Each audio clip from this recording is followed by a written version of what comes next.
Out of the Ebola emergency, the second American aid worker infected with the deadly virus begins her journey home later today as her colleague, who became the first person with Ebola on U.S. soil, is getting better under close supervision. ABC's Steve Osunsami is at Emory University Hospital in Atlanta, where both will be treated. Good morning, Steve. Good morning, George. That second American fighting for her life is expected to leave Liberia our time this evening and arrive here tomorrow mid-morning. This morning, the world is waiting for Nancy Writebol to return home to America. The aid worker on a humanitarian mission in Africa, soon to become the second person ever to carry the Ebola virus onto U.S. soil. On Saturday, her colleague, Dr. Kent Brantley, was the first. That's him climbing down from the ambulance wearing a full biohazard suit, walking into Emory University Hospital. To see him walk, which hadn't even occurred to me, was just unbelievable. Brantley's wife, Amber, is not allowed to hold her husband's hand, but she has been able to see him. She says her husband's condition is improving. Flying him safely from Africa was complicated, to say the least. He was moved in a specially designed isolation pod like this one and an airtight tent, all disposable and good for one patient at a time, which is why the medical team is making 2 trips.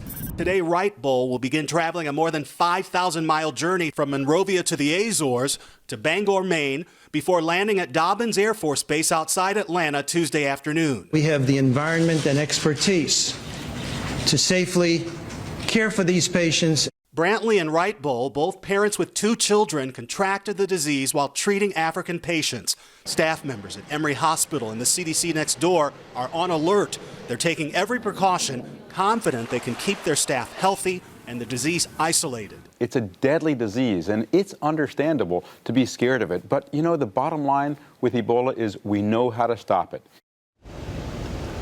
This has been quite a local story as well, with families here concerned that such a deadly pathogen is being brought into their neighborhoods. But those fears are misplaced. The CDC just down the street has much more deadly bugs safely on lockdown. George. And we are joined now by Dr. Bruce Ribner, a professor of medicine at Emory University, also our own Dr. Rich Besser. And Dr. Ribner, we just heard Steve Osunsami talk about the anxiety in Atlanta. Are you facing any kind of a brushback from other patients or their families at the hospital, concerned about the possibility that this could spread? We have been hearing some concern about safety, and frankly, we view that as an opportunity for education. And Rich Besser, we heard from Samaritan's Purse and Dr. Brantley's wife that his condition is improving. We also know from them that he received some kind of experimental serum before he left Africa. What more can you tell us about that?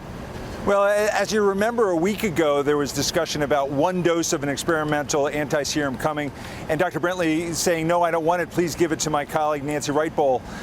We don't know if this is the same product, and they haven't released information as to what exactly it was. I'm sure people are going to want to look at that very closely because, as you know, there is no known drug treatment or cure for Ebola. No cure, and patients can seem to be improving, but then also slip back.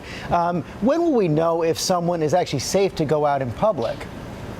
Yeah, you know, they will be monitoring him closely. What's normally seen in a case of Ebola is you have those acute symptoms, where you're so incredibly sick, and patients who are going to die, it's a downward spiral towards death. You usually do not see patients who are getting better and are able to walk and then slip back. I'm sure they'll be monitoring his liver function, his kidney function, since those are organs that tend to get hit hard. But I've talked to people who've treated Ebola patients, and they say once they're over that acute illness, they are able to return to their home, and they have not seen family members pick up Ebola from that exposure. The body starts to learn how to fight the infection. Yeah, I mean, that's what you're looking for. Since there's no drug that's going to knock it out, a person's immune system has to fight that. The signs so far are very promising, and Samaritan's Purse said that he is improving. Also promising that his colleague is now well enough or stable enough to be able to actually travel to the United States.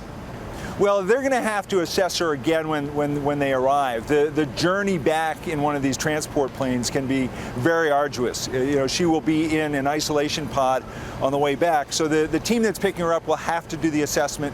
Is she as stable as Kent Brantley was? Can she make the journey back to Atlanta? Okay, Rich Besser, Bruce Ribner, thank you both very much.